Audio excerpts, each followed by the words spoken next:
A lot of people teach throwing a power jab, every shot being a power jab. Impossible. I don't believe that you should throw every jab as a power jab. And it also, it lets the other person know how to counter you. Moving forward, it could only cause problems if you do it all the time. So what I teach is you're moving to either to your left, throwing a jab, moving to your right, throwing a jab. Every now and again, do throw the power jab to push the person back, yeah? And when you are throwing your power jab, again, what you're doing is you're stepping into the person's danger zone. So I'm going to step into the danger zone. I don't think it's a wise idea for me to step into my opponent's danger zone doing this, leaving my face open.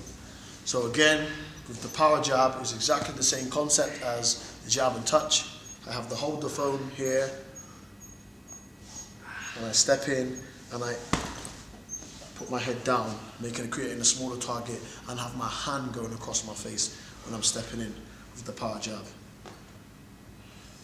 And I'm stepping in. If you'd like to get a shot of my feet, then stepping in again. The foot movement is quite simple, guys.